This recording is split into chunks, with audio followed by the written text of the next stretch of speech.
Bonjour à tous, nous sommes le vendredi 2 septembre et me revoici pour la rentrée après de bonnes vacances bien reposées. Donc ma dernière vidéo datée du 20 juillet, donc on va prendre la température du marché pour voir si ça a surchauffé également au niveau du marché. Donc on va faire un point rapide sur la crypto BTC ETH principalement. Je vous montrerai un nouvel indicateur de force de marché que je suis en train de tester qui est plutôt pas mal. On parlera de la consommation électrique du Bitcoin et puis on fera un point macro sur les indices pour voir un petit peu comment se comporte le dollar index, les valeurs refuges, etc. Et puis pour terminer en bonus, je vous montrerai comment investir très peu, à partir de 50 euros, dans l'immobilier grâce à la crypto, avec un rendement annuel avoisinant les 10%. Donc c'est parti pour la vidéo du jour.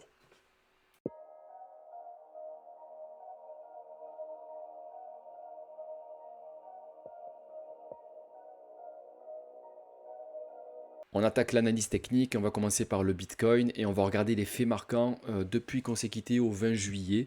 Donc ce qu'on peut constater déjà, c'est un range. Ici techniquement on a un range, on a une résistance ici dans cette zone de prix autour des 25 000 dollars et on a un support si on prend que les cordes de chandelle autour des 19-20 000 dollars. Et si on prend la mèche, on a quand même attaqué les 17 000 et quelques. Ok, donc là on est un range techniquement, donc du coup ce que je regarderai pour ma part, c'est le RSI. Et le RSI, je le regarderai. Donc, lorsque l'on est sur un support, je suis attentif sur la zone de survente du RSI, ce qui pourrait faire qu'on casse justement le support. Et à l'inverse, si on est dans des zones de résistance en haut du range, je regarderai l'activité du RSI avec une zone de surachat pour avoir peut-être la possibilité de casser la résistance. Pour l'instant, le support tient, mais voilà, vigilance, rien n'est acté dans le marbre. Donc voilà pour la partie range. Ensuite, on va parler un petit peu capitulation des mineurs. Ici, j'ai mis l'indicateur du H-Ribbons et on voit que les mineurs ont capitulé depuis le 8 juin jusqu'au 19 août, donc avec un H-Rate qui a diminué et une pastille bleue signal buy qui s'est activée et qui s'active que très rarement et en général elle ne se trompe pas. Donc là, c'est un signal intéressant à l'achat pour les investisseurs moyen long terme. Ok, donc ça c'est intéressant. Ensuite, on a une trendline que j'ai dessinée. Voilà, c'est pas un indicateur, mais en tout cas, c'est dessiné main. Et par contre, c'est hyper puissant au niveau de la pertinence, justement, sur la price action. Donc ici, le momentum est toujours vendeur. Pourquoi? Parce que depuis que le cours chute, on a toujours une pression vendeuse sur cette trendline, ou on pourrait dire sur ce canal qu'on pourrait dessiner également comme ça, si on fait un canal parallèle. Hop, voilà, à quelque chose près, on pourrait avoir aussi de la pertinence avec ici le support, voilà, qu'on vient de toucher ici et les résistances là. Ok, donc trendline ou canal, vous regardez l'activité au niveau de la résistance, c'est hyper important parce qu'on pourrait toujours justement se retrouver dans ce canal et avoir une pression vendeuse qui nous ferait redescendre en bas de canal. Ok, donc pour l'instant, ce que je regarderai concrètement, pour synthétiser tout ça, c'est que je regarderai le cours, voir si justement il arrive à casser cette trendline, et puis ensuite avoir toujours des mouvements au niveau des acheteurs pour pousser le cours vers le haut. Là, on sera vraiment sorti de la tendance définitive, on va dire baissière. On aura déjà introduit un range et on pourra petit à petit, justement, tout doucement, accumuler de manière assez sereine. Ok, donc voilà pour la partie trendline. Je pourrais aussi vous parler du volume où il y a eu de l'activité depuis justement la construction de ce range. On voit que le volume sur le spot est en croissance, que ce soit à l'achat ou à la vente, ce qui signifie qu'il y a énormément d'intérêt dans cette zone-là. Donc ça c'est intéressant. Et d'ailleurs on peut le coupler avec le Fibonacci que j'ai déjà marqué ici. Quand on est justement entre les 61,8 et 78,6 de Fibonacci, ici ça s'appelle une zone d'accumulation, c'est-à-dire que c'est le moment d'acheter, c'est pas le moment de vendre. Donc voilà, c'est pour ça que le range se forme dans ces zones de prix là, c'est parce que techniquement c'est une zone intéressante à l'achat. Donc bon, il y en a qui essaient toujours de vendre, mais en tout cas les acheteurs ont pointé le bout de leur nez depuis ces zones de prix là. Donc voilà pour la partie trendline, la partie Fibo. On a vu qu'on attend également un WA minima dans l'idéal après la cassure de la trendline, c'est-à-dire que moi le W, en tout cas le bottom, je le verrai plutôt ici. C'est-à-dire on a un cours qui vient, qui pape, qui résiste, hop, et qui résiste. Là j'ai un bon signal pour me dire c'est bon, les acheteurs se sont réveillés. En attendant, on peut toujours avoir des fake-out et se retrouver toujours dans cette tendance baissière. Ok. Je voulais vous parler de cet indicateur Bull and Bear Tao que je commence un petit peu à utiliser et que je trouve de plus en plus pertinent. Donc c'est que le début, alors pour l'instant je ne vais pas forcément vous le proposer en téléchargement, etc. Je suis en train de le tester, mais en tout cas pour ma part je le trouve intéressant dans sa manière justement d'exprimer la force de marché. C'est un oscillateur qu'on pourrait assimiler à un MACD ou à un RSI. Et je le trouve assez intéressant et il met en lumière justement la puissance des acheteurs ou des vendeurs. Donc en l'occurrence, quand l'oscillateur est dans le blanc, ce sont les acheteurs qui dominent le marché, comme on peut le voir avec le MACD ici en même temps. Et quand ce sont les vendeurs, c'est plutôt la courbe en noir qui dépasse justement la courbe en blanc. Et justement, c'est ici qu'on voit que justement les vendeurs commençaient un petit peu à se réveiller. Et d'ailleurs, ici, on a sur le MACD les vendeurs qui dominent et on le voit à peu près au même moment sur cet indicateur-là. Donc après, je pense que c'est une question de lecture, de graphique et puis d'appréciation. Ça peut convenir à certaines personnes et pas à d'autres. En tout cas, je le trouve assez pertinent et je vous en dirai un petit peu plus d'ici un mois ou deux pour voir vraiment sa pertinence et son utilité. Concernant Ethereum, c'est un petit peu comme la Bitcoin. On a à la fois la trendline baissière, le momentum vendeur qui fait office. On attend d'avoir le prix qui arrivera à casser justement cette structure, ce canal. On a le Fibonacci, on est en plein dans la zone d'accumulation de Fibonacci actuellement. Donc sur de l'investissement long terme, c'est pas dégueulasse non plus. Par contre, on ne peut pas jouer sur le H-Ribbon pour le coup parce qu'il n'est effectif uniquement que pour le Bitcoin. Par contre, voilà, j'attendrai comme pour le Bitcoin d'avoir un petit peu de structure de prix, d'avoir un double bottom, c'est-à-dire, voilà, on vient ici, on fait un support, on regagne un peu du terrain, on en repère et on est redéfendu à nouveau. À minima, voilà un double bottom pour vraiment signer le signe d'une fin de cycle baissier.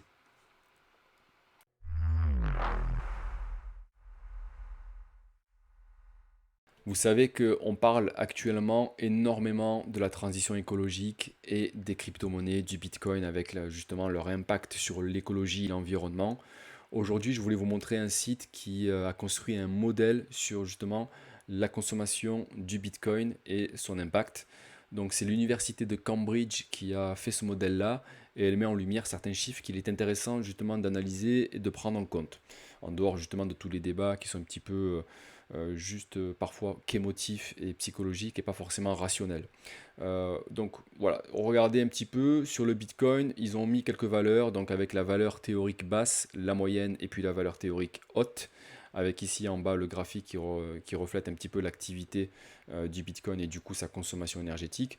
Sachez qu'en jaune, on a la consommation annuelle ici en térawattheure et j'ai fait un petit peu des recherches de mon côté où on peut voir par exemple sur EDF qui donne les chiffres de 2018, voilà, même si ce n'est pas forcément les derniers, mais pour avoir un petit peu un ordre d'idée, on a une consommation énergétique mondiale en 2018 de 22 315 TWh, ce qui représente en tout cas à ce niveau-là une consommation avoisinant les 0,4 voire 0,5% de la consommation globale. Ok, donc voilà, déjà si on met un petit peu ces chiffres-là en lumière, on peut déjà peut-être apaiser certains débats qui sont justement anti-Bitcoin et qui disent que le Bitcoin a un impact vraiment majeur sur l'écologie et sur la consommation énergétique.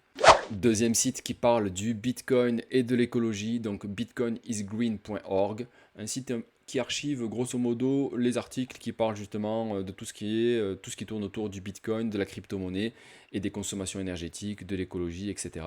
Donc voilà, une source intéressante qu'il faut parcourir justement en scrollant pour aller chercher l'article qui nous intéresse. Ici, on voit les phrases majeures qui sont impactantes et puis on clique sur ce qui nous intéresse pour voir un petit peu l'article dans son intégralité.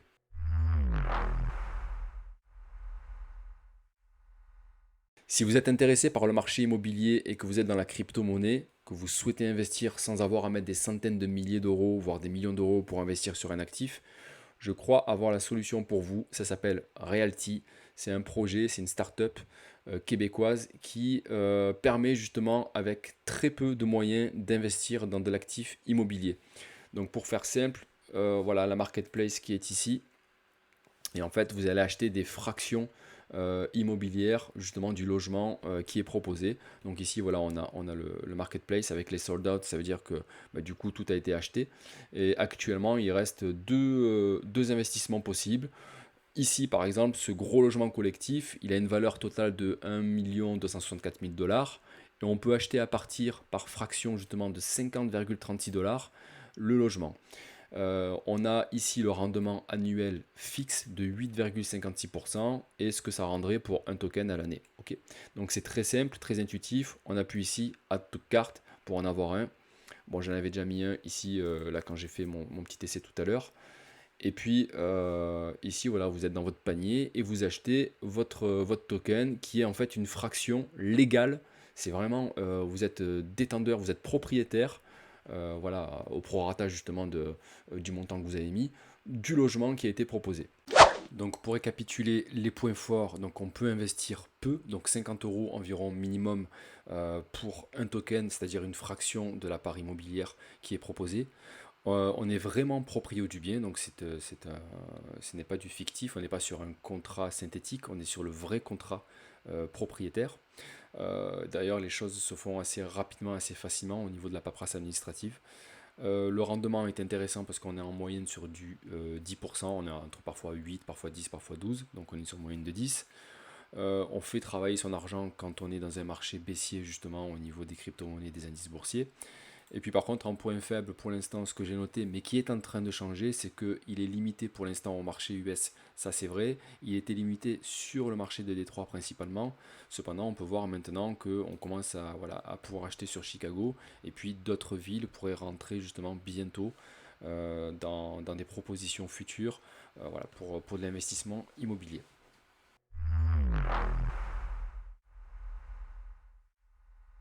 Concernant le S&P 500, on va faire un petit point, on va voir que comme pour les crypto-monnaies, on est soumis à une pression vendeuse effectivement en ce moment, donc on le voit sur la trendline en pointillé. Dès qu'on a 2.1 ici, 1 là, on peut tracer une droite et on s'aperçoit qu'elle fait effet un peu plus tard au niveau du mois d'août. Donc voilà, un petit peu comme pour les crypto-monnaies, on a le momentum qui est en faveur des vendeurs actuellement.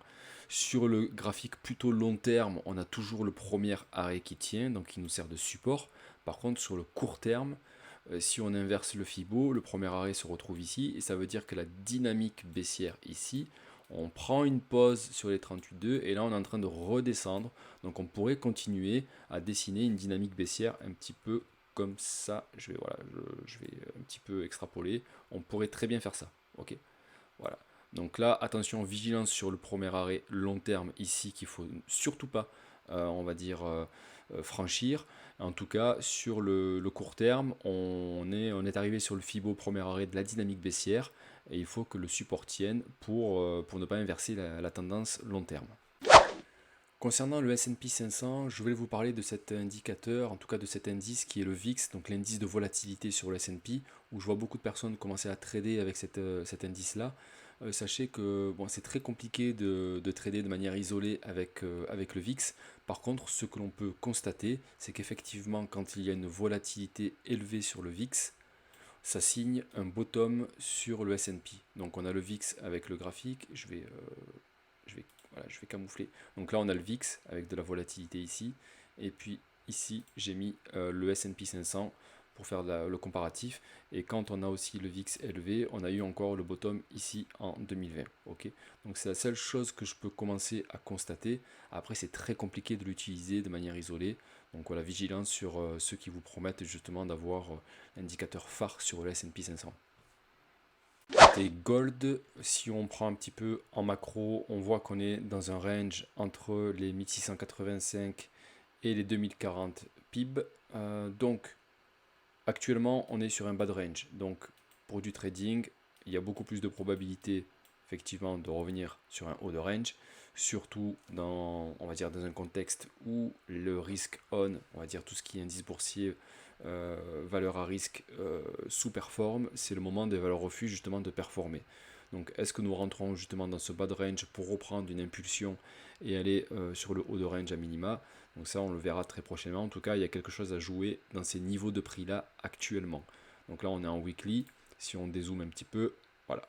Ici on a, voilà, on a le rebond, est-ce qu'on va reprendre support? Ça formerait justement un W assez puissant pour inverser la tendance et repartir un peu plus. Du pétrole, souvenez-vous, j'avais toujours mon petit graphique en forme de dôme qui prenait support justement, en fait, qui faisait office de support sur le cours Et jusqu'à présent, ben, en fait, il fait toujours son effet, malgré ces excès de volatilité qu'on peut apercevoir à certains moments. On est quand même revenu à plusieurs reprises récemment au mois d'août, retapé sur le haut de dôme.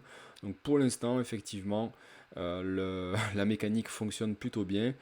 J'aimerais justement qu'on puisse continuer personnellement à ce que le cours rechute jusqu'aux 61 $ pour retrouver un gros support historique que l'on voit un petit peu plus ici en côté macro. Voilà pour cette vidéo, j'espère que la reprise vous aura plu. On se retrouve comme d'habitude tous les vendredis pour un point marché. En attendant, je vous dis prenez soin de vous et à la semaine prochaine. Ciao ciao.